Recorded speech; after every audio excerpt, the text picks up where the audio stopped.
Just one verse there. 2 Kings chapter 5. Last we're ready for action. Yes. Okay, 2 Kings chapter 5. I want to share with you about this man that was such a good man, but he had leprosy. Amen. So in 2 Kings chapter 5, verse 1, it speaks about Naaman. It says, Now Naaman, the captain of the host of the king of Syria, was a great man with his master and honorable, because by him the Lord had given deliverance unto Syria. He was also a mighty man in valor, but he was a leper. Wow. Amen. Mm-hmm.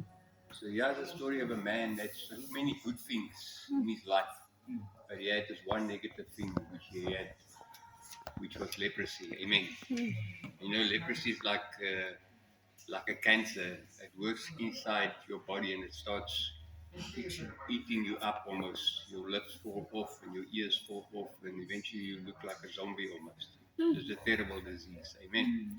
And nobody can come near you. You have to shout unclean, unclean wherever you go so that people can get away from you.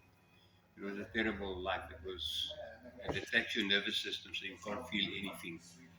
There was a story that I heard once of a leopard that was sleeping, and while he was sleeping, the rats came and ate his ears and his body because he couldn't feel anything. And so it's a terrible disease. Amen. But now I want to share with us about a man of God, but he's got this one thing that can be wrong. Amen. Like Naaman was an honorable man, he was a mighty warrior, but he had leprosy. Amen. You know, you get many mighty men of God, anointed men of God, but they've got this thing that they love money, they're stingy. Amen. So often you shouldn't expect a man of God not to be generous. Amen. Because a man of God should be like a king and a priest, and a king is always generous. So you find some men of God, God has blessed them, anointed them, and give them a lot, but they're not generous, they're not open handed. And it's sad because I know some people, some pastors, that literally got millions, but yet they will never say, let me bless you or bless some poor person with something. You know what I mean? So they just live for themselves, even though God has given them all that money. Even just a few weeks ago, I was with one of them. He's got lots and lots. He just sold his house for about 3-4 million. So I told him to sell that house and bless the kingdom of God, not even thinking of me. But he would just look at me like with daggers in his eyes. Thinking, what are you trying to tell me? But so you can be a man of God, but you've got this thing that you are tight-fisted. Amen. Which is totally opposite to the gospel. Paul says, freely you've received, freely give. In fact, Jesus said, freely you've received, freely give. Amen. Paul says, let your generosity be known unto all men. That is talking to the body, never mind to the man of God, which should be even more so. Amen. So King Solomon was like a king, and he was so generous when people came to him, like this, the queen from Skeva. He gave her more than what she gave him to take back. It was like very generous, like a king should be. Amen. And we are the kings in God's kingdom. Amen. You're a pastor, full-time minister. Then the second thing about a man of God, it can be like that bad thing. But so you find some men of God, they're really anointed, but they've got this one problem. They've got a problem with women. And if I say they've got a problem with women, I mean they can't leave women alone. They are always committing adultery, etc., etc. Amen. Always running after women. And you find many of these guys. I mean, I think of one guy in America that was world famous. He picked up a prostitute one night, a young girl prostitute, and he was caught in the car when the traffic cops pulled him over. They recognized him and they saw, he has this young girl with him. But then he confessed it to the whole world, he's sorry. But then a few months later, he did the same thing again. They caught him again. So he really had a problem with this thing. And they say about pastors in America, 60% of pastors are addicted to pornography, which is a lot, but it's worldwide. Amen. Not just in America.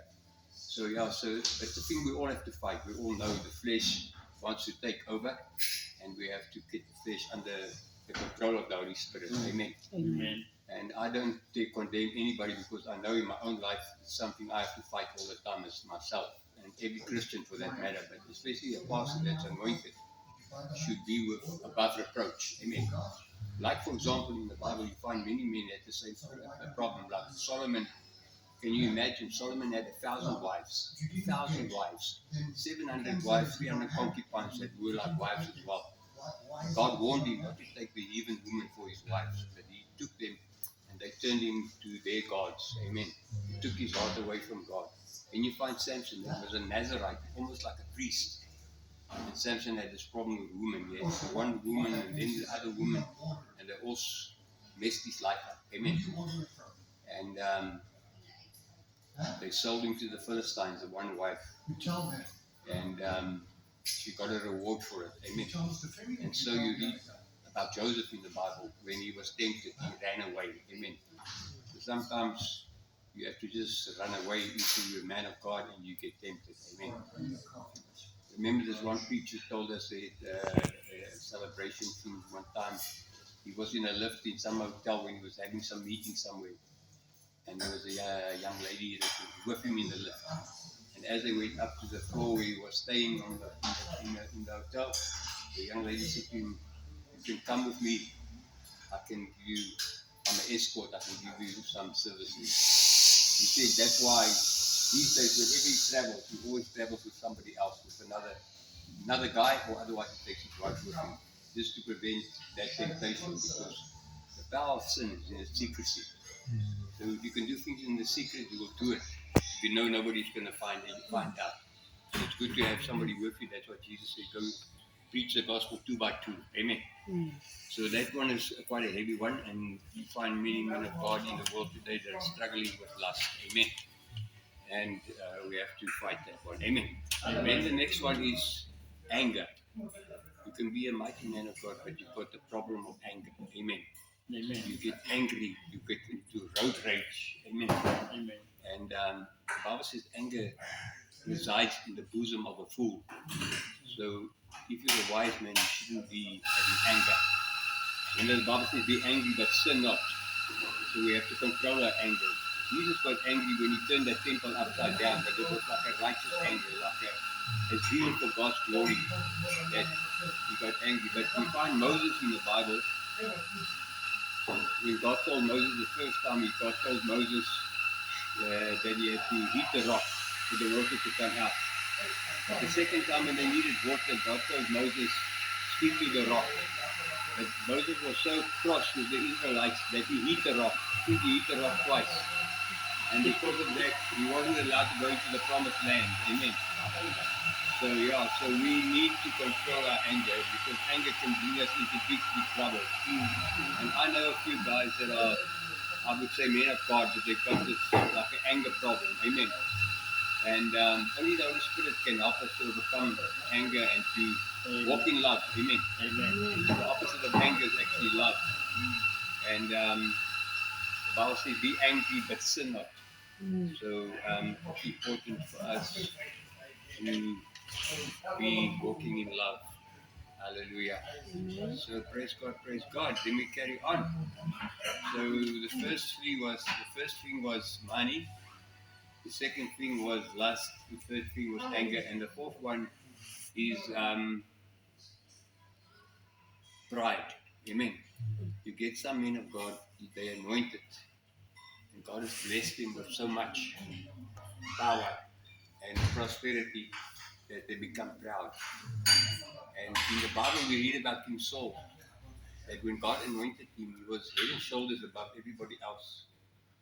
But as he went on and God gave him victory, he became proud. Amen. The Bible says, Samuel said to Saul, once you were small in your own eyes, but now you become big in your own eyes. You become important.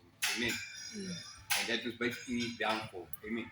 Even in the Bible, we read about Lucifer. Lucifer's, the devil's problem was he became proud. He wanted to be like God, make himself above God. But pride came into his heart, and jealousy came into his heart towards God, his maker, that blessed him with everything. And that was his downfall. Amen. So often in ministry you find people. I remember there was one American evangelist that people used to say, this guy is very arrogant. Amen. But God blesses you. He's the one that gives you the power. He's the one that gives you the prosperity. So you should never take it that it comes from you. You should always say, Lord, you be the glory and the honor, because everything of God comes from you. And don't become proud in yourself. Amen. So those 4 things are just very simple things, but you can be like this man of God, but you've got this pride problem. You can be this man of God, mighty man of God, but you've got this anger problem. You can be this mighty man of God, but you've got this, what was that one? Money problem. I remember some pastor here in Joburg from the big church. He was so generous in Yilbra days when he heard that broke in there by us. He told me, they phoned me from that church and they said, listen, the pastor said he wants to give you money to replace all the things that they stole. He was, and not just once, I think it happened twice. A church in Randburg there. So he was such an open-handed and generous man. Amen. And that's how a man of God should be known for. And then finally, the worst one was probably the toughest one.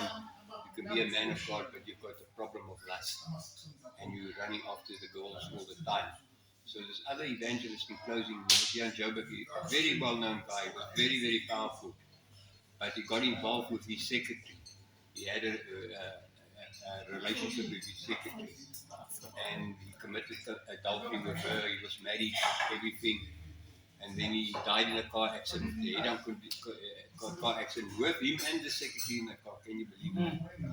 So I want to encourage you and myself to be walking in integrity and uprightly before God. Amen. Amen. And if you're a pastor, a full-time minister, which this video will maybe come to you one day, ask God to help you and to walk in the light even as He is in the light. Not to become proud, not to become lustful, not to become angry, and to be the man God called you to be. Like Naaman was a mighty man, an honorable man, a valiant man, fighting the battles for his master, but his problem was he had leprosy. So let us not have that but in our lives. Amen. Hallelujah. In Jesus' name. Can you say amen? Just don't switch off yet. If you don't know Jesus, He loves you. Open your heart for Him. He's knocking in your heart still this morning. He wants to come into your life. Just say this prayer, mean it with all your heart. Say, Lord, forgive my sin. Wash my sins away in your blood. Come into my heart. Come into my life. Make me your child. I believe in you, Jesus. Amen. Amen. Mean it, you will see what happens. Hallelujah. And be healed if you're sick in Jesus' name. By His stripes you have been healed. In Jesus' name it shall be done. Amen. God bless. Hallelujah. Amen. Amen. Amen.